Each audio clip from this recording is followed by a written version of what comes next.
Mon grand-père est décédé il y a 10 ans. Il s'appelait Abdelrahman Medjeouli. C'était un artiste. C'est difficile de mettre en mots tout ce qu'il représente pour moi. Il n'était pas seulement un grand-père. Il était une présence rassurante, un homme qui m'a transmis des valeurs profondes, l'amour de la lecture, l'amour de la beauté, l'amour des choses simples et surtout l'amour tout court. Mais c'était aussi un beau-père, un enseignant passionné, un collègue inspirant et un artiste méconnu mais reconnu sur la scène tunisienne. Selon les regards, il pouvait sembler réservé, discret, mais pour ceux qui le connaissaient vraiment, il était d'une richesse intérieure incroyable. Et si je pouvais transmettre ne serait-ce qu'une petite partie de la lumière qu'il apportait autour de lui et de tous ceux qui étaient proches de lui, alors j'aurais atteint mon but. Il y aurait beaucoup d'anecdotes qui pourraient raconter qui il était, mais il était tellement compartimenté, je trouve, euh, qu'une anecdote seule ne suffirait pas à résumer la personne qu'il était.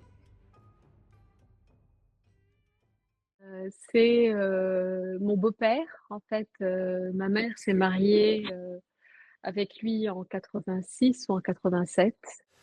Alors ma relation avec lui, ben, c'est une relation familiale. Il était le beau-père de ma femme. J'ai plusieurs relations avec Sir Abdelrahman Djebli parce qu'au départ, je l'ai connu en tant qu'enseignant. J'étais son étudiante. En fait, il n'a pas été mon enseignant, je l'ai connu par le biais de Safia Farhat, qui était directrice des Beaux-Arts et qui était ma tante. Et lui avait beaucoup travaillé avec elle sur la réforme des études artistiques à l'Institut supérieur des Beaux-Arts. Ben, la relation, il était très très accueillant. Il était toujours, enfin en tout cas avec nous, tant qu'on était un peu les amis ou les camarades de classe de sa belle-fille. Et les étudiants aux Beaux-Arts, dès la première année, les anciens apprennent aux nouveaux qu'il y aura un passage obligé par Sime Djebli, qui est quelqu'un de très sévère. Donc on passe les 3 années à appréhender la quatrième année pour arriver avec si Abdelrahman Medjeouli. Son caractère dans la vie quotidienne était un des plus mauvais caractères que j'ai jamais rencontré dans ma vie. Il fallait vraiment très bien le connaître pour comprendre son fonctionnement. J'ai connu Dada avant de partir, lorsqu'on n'avait pas d'enfants. Et là, en revenant à Tunis, nous avions notre fille, Melek. Et là, on a découvert un autre Dada. Il était totalement transformé. C'était devenu un Dada Gaga. Alors là, ça, c'est un autre personnage totalement. J'ai découvert un professeur exceptionnel, un grand pédagogue, et ce qui était considéré comme étant sévère, tout ça, c'était plutôt de la rigueur, de la méthodologie. Pour lui, c'était vraiment la rigueur. Là. Il fallait vraiment être très, très, très rigoureux, très précis. Il fallait être très patient, ce que je n'avais pas. Ce qu'il faisait avec ses étudiants, c'est d'essayer de puiser dans chacun des étudiants, quel qu'il soit, bon, moyen, mauvais, son potentiel, de puiser au plus profond de cet étudiant pour qu'il dégage de lui-même ce qu'il a et d'exploiter ce qu'il a dans une démarche cohérente.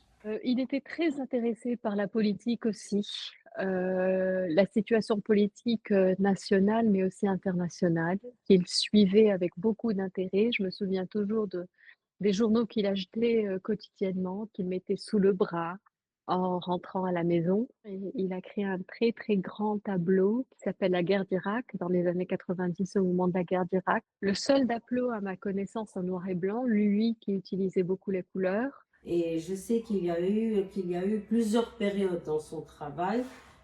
Quand il a vécu en Europe du Nord, c'était quelque chose, avec plutôt réaliste, avec les couleurs de l'endroit où il a vécu.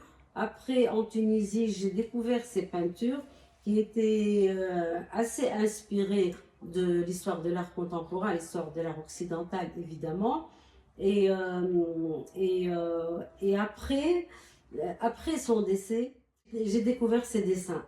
Il y avait différentes périodes, différents styles, et des choses montrables et des choses pas montrables. Ces tableaux, pour moi, sont des questionnements extrêmement existentiels et je crois que c'est ce qui me plaît beaucoup dans ces tableaux. C'est-à-dire que ce sont des tableaux qui sont extrêmement personnels, qui reproduisent pas du tout, certaines œuvres qu'on a pu voir ici, folkloriques, mais ce sont vraiment des questionnements, existentiels. Il a quand même beaucoup marqué l'art plastique tunisien. Il avait une mosaïque et puis il amenait des étudiants pour faire cette mosaïque-là par terre, hein. C'était un apprentissage in situ. C'est clair qu'il a laissé une grande empreinte. Moi, je vois un peu le feedback de certains de ses étudiants qui lui sont restés très proches et très fidèles. Il me faut beaucoup de temps pour parler de Sima Djeuli parce que j'ai vécu avec lui beaucoup d'expériences très marquantes, très touchantes. Même après avoir été son étudiante, il m'a toujours soutenue. Il a été quelque part un mentor que je regardais avec beaucoup de curiosité, beaucoup d'intérêt.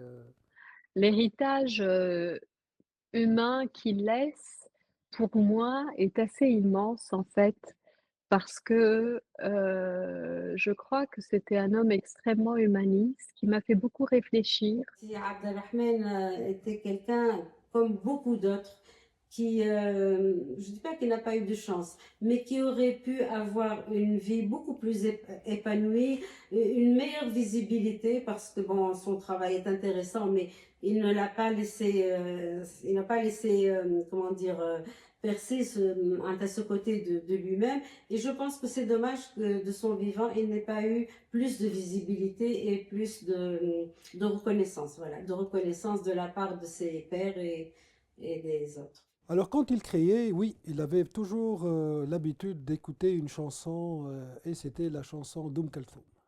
Là, dans son atelier au rez-de-jardin, il mettait toujours Oum Kalthoum. Il écoutait toujours cette chanson, ces chansons à elle.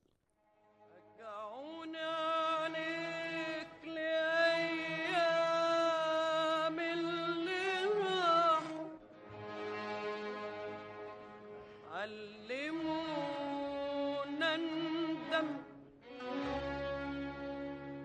على الماضي وجراحه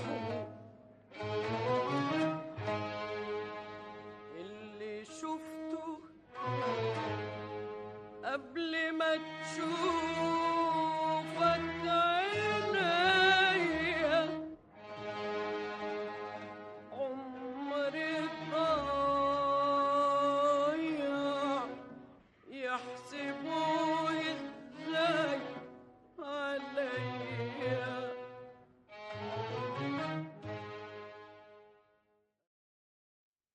إيش تحب؟ Une anecdote, raconte-moi une anecdote, ما تحكيليش على dichotomie de la complexité ما de son caractère. نجمش ما نجمش ما عنديش ما عنديش ما عنديش Prévu. ما عنديش anecdote ها ما نجمش فماش une anecdote qui résume sa personnalité